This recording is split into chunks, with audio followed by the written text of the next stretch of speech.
How goes it? Hello, Ryan Artist 64 here. Welcome to my channel. Today we're going to be doing I'm going to be going over a spoiler-free review of Uncharted today.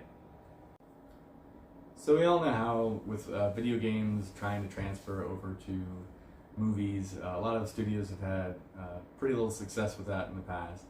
So does Sony do a better job with Uncharted? Well, my thoughts to follow.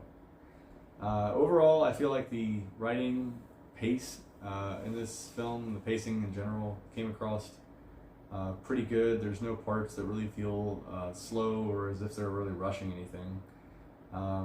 Humor, there's definitely a lot more humor in this movie than something like in an Indiana Jones film, for example. But the actors do an expert job of executing all the humor points that you see in the film. And so I feel like it did a good job. They did a good job with the humor, and it goes great with the vibe of the film. As far as the villains, many times watching the movie, I felt like there was, it's going to be kind of cliche how the villains were introduced or how they were going to address the mission, I guess, that they were trying to succeed at. But ultimately, it came across pretty decent, and honestly, there were a lot of twists and turns that made me appreciate the realism of the film. Things aren't always going perfectly for the heroes. I think this should kind of be expected with the source material that they were using. Nathan Drake in the games is always kind of an underdog, having to use skill and a lot of luck to kind of succeed over his enemies. So overall, I feel like, yeah, as far as plot and writing, the film did a pretty great job. So the next category we have is acting, and I feel like Tom Holland did a really good job in this movie of showing us that he can play characters outside of Peter Parker or Spider-Man. His humor in the film definitely does come out in a very similar fashion to his Marvel films, but in general he's definitely created a unique character here with Nathan Drake, and one that the audiences are cheering for and seem to want more of all on its own. Mark Wahlberg is in this movie as well. He plays kind of a mentor character to Tom Holland through a character named Sully. Sully is a very polarizing, kind of complex character, which I feel like I'm not necessarily used to seeing Mark Wahlberg play that much of, but he does a great job, and his on-screen chemistry with Tom Holland is very good. They do a great job, and they make a good duo throughout the film. Tom's stunt work and his just agility that he shows throughout a lot of the choreography and stuff through the movie is impressive. I know he has a stuntman on set, but I feel like a lot of it was probably done by him himself. We also have Antonio Banderas in this film as the film's villain. He does a great job.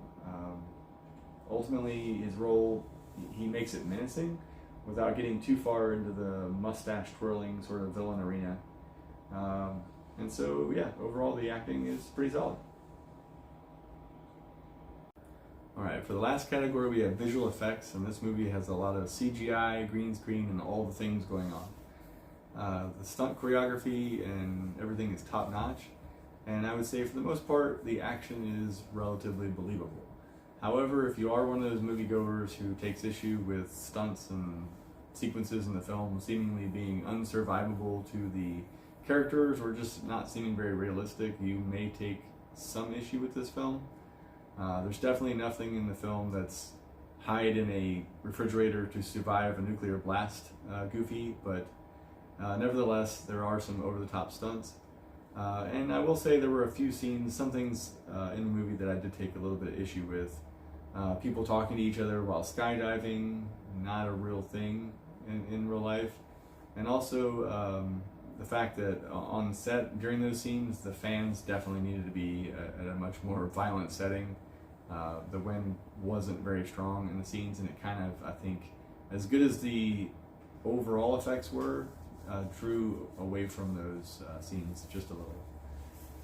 Still, overall, the visuals are really good, and the premises that the action scenes were trying to go for have to be admired. You will definitely see action in this film unlike anything that you've ever seen before.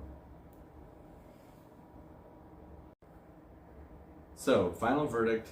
This film definitely left me wanting to see more of the series, hopefully in the future. Is it a new Indiana Jones? No. But should the film be discounted because of that? No.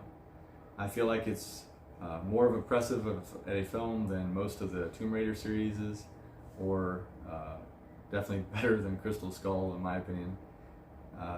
And overall, the action is as good as any of the action you would see in any of the Indiana Jones series in the past as well.